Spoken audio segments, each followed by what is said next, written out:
all Kenyans understand technology. Even a huge percentage of people in the civil service are still very behind in as far as being up to speed with the current technology, and technology changes very fast. What is a place of youth in helping with this? What I would say is, first of all, you see, when you look at the Kenyan Constitution, a youth is someone who's above 18 and is below 35. That is according to Chapter 17 of the Kenyan Constitution. And this group of young people are the largest in the country right now. Like, it's the biggest percentage right now. And you see, most young people have embraced technology, and you can see that most young people are doing content creation.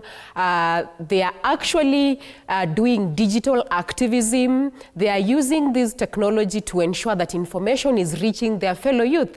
Because I have seen young people capacity building others on social media on how the government is running its ways, and on how the money is being spent by the government.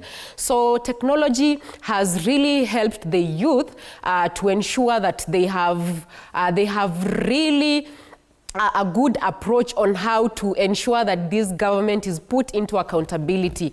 And it will be very wrong for anyone to say that they want to do away with social media, or they want to limit how social media is used in Kenya, like Facebook, Twitter, TikTok, and others, because this is the only platform where the youth can air their views, because currently I don't think if they have any other way, because most of them, they're financially incapacitated because of the economic impact that this country has really done on them. So I feel like most young people have embraced technology, and they're doing it well. They're using it to do business. Some of them are selling online. Some of them are doing content creation. And I feel like technology is good, and it is helping us also to put this country into accountability, because if the biggest population is the youth and they have the information, it is very hard now for the government to steal money from us or from the public coffers. So technology is good for the young people, and I feel like even in 2027, most young people, especially those who don't have money and they would wish to run for positions, they can use this technology to campaign as their campaign tool. Because if you can go on the ground and you do your thing and you put it online, people see, they will be able to fundraise for you, you will be able to be seen, because technology has really, it's a good thing for Kenyans. Vitalis, one of my panelists earlier this week, mentioned the fact that probably some of these consultancies and outsourcing of people managing technology for the government is because we don't have proper human resource locally. Yet we've seen very many young Kenyans who graduated, especially IT-related courses, due to lack of employment, engaging in some criminal activities, including hacking banking systems and such like things. It means that we have a huge potential in as far as understanding digital mechanisms and even providing this knowledge to government. Don't you think that probably that is where the government should be looking, that such minds that have a good understanding of technology could actually be helpful? Actually, let me start by saying, without technology, we could have not gotten to understand the Finance Bill of 2023. And it's because of technology that the information was able to disseminate in every corner of the country, so that we were able to know now this is what the finance bill means. And you see, technology really cuts on cost in terms of if you go and do leverage on technology, there are expenses that you definitely cut. And definitely the government needs to try and see how it can absorb the young people in the government sector, especially those critical positions that needs people who know technology.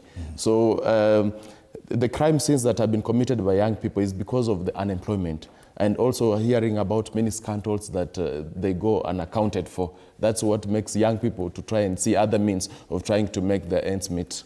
Right. Yeah. And this discussion could morph into a discussion that happened earlier this week, still linked to the Auditor General's report. There was that report by the Kenya Human Rights Commission about the Hustler Fund, one of the flagship projects of this administration, and the fact that 71% of the monies that were given out as loans were not paid back. The main intention was to empower economically back to economic empowerment, people down there, especially younger Kenyans. But if at all they were to be empowered, if at all this mission was successful, then the loans would have been repaid. Ken Babu, do you think the Hustler Fund missed the point altogether? Fred, the Hustler Fund is very critical, but let me weigh in on the technology briefly, kidogo, then we move on to the Hustler Fund. You know, technology the current position that we are in right now, and I agree with my brother that if not for the internet and IT and everything, we couldn't have been able to synthesize the finance bill of 2024. And to some extent, some people thought that finance bill was a new thing in 2024, but it has been there all through. But because of technology and the understanding of young people on what the technology is and the tech space, we were able to synthesize bit by bit and translate it into almost all dialects for people to understand.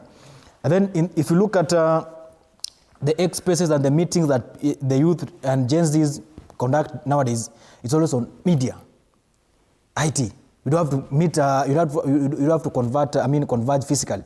Just connect 1, 2, 3 and you have a sit down and engage and move forward. But look at the eCitizen founder.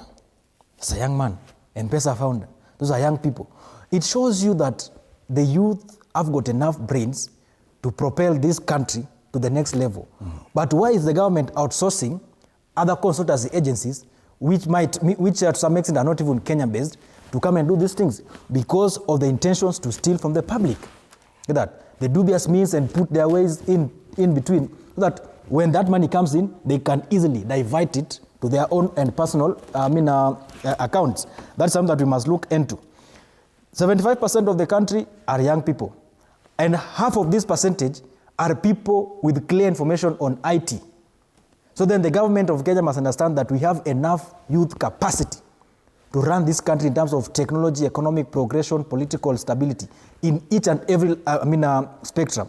So we must take advantage of our youth for us to make progress. Let me weigh into the issue of Hustler Fund.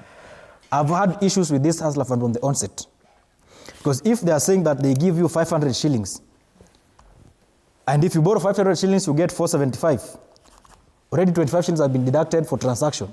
Let's say you are Mama Mboga, because anyway, the fund was intended to empower Mama Mboga from the ground. You go to Gikomba, to and fro, 200. You are left with 275. You take Mboga of 200. You are left with 75. It means that the whole day in market, you won't eat anything. Get that?